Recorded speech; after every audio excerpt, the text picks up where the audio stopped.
All right, welcome back to the dyno room. Today what we've got is another 427 small block Ford. Imagine that. And this is a Procharger F2.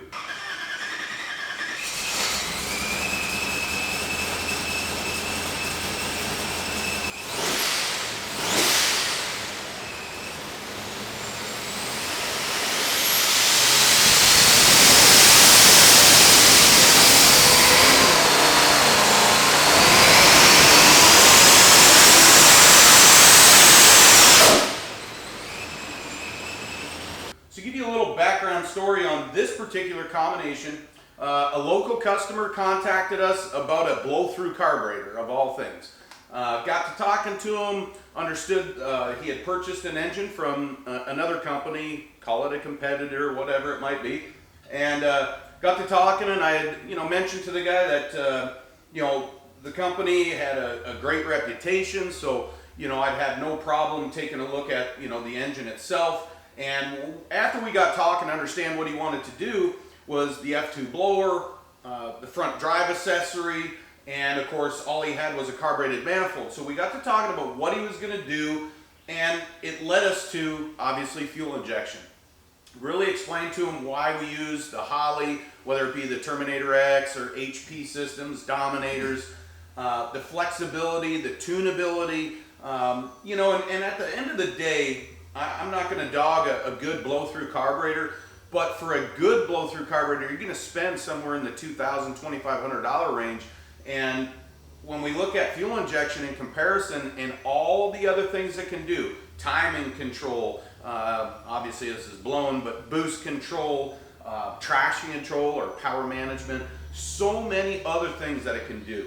So obviously, as you see here, we took and converted, just like we did on the previous one. It's a Bill Mitchell Products manifold, converted it to MPI, so multi-point fuel injection. It's got one of Holley's elbows on it, AccuFab throttle body, and of course the F2 from Procharger, bad to the bone blower, and the front accessories. And he's not running obviously AC power steering, so it's a pretty simple setup.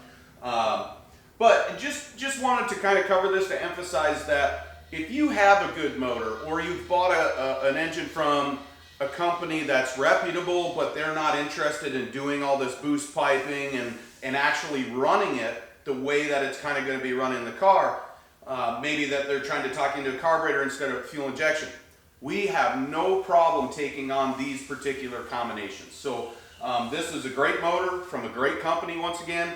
We did obviously go in here and make some changes and upgrades to suit this big F2.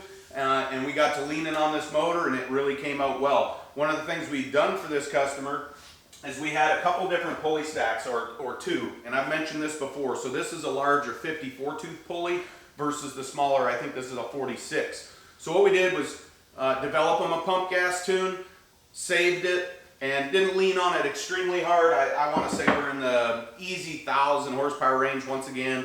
Then we went to the smaller pulley, ran them on some C16, established a good safe tune up there, somewhere in the 1200, 1250, and then we threw E85 at it and established a tune once again where we ended up, I think, 1440s. So pretty solid combination. It actually, we're only spinning the blower about 60,000 RPM, and that's turning the motor 68 to 7 grand.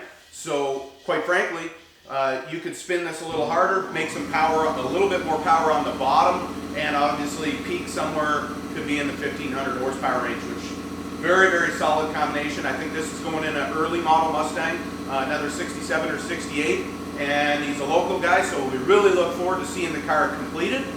Encourage him to bring it here. We'll do some fine tuning, go to the chassis dyno, so stay tuned for more on this particular package. Thanks for watching.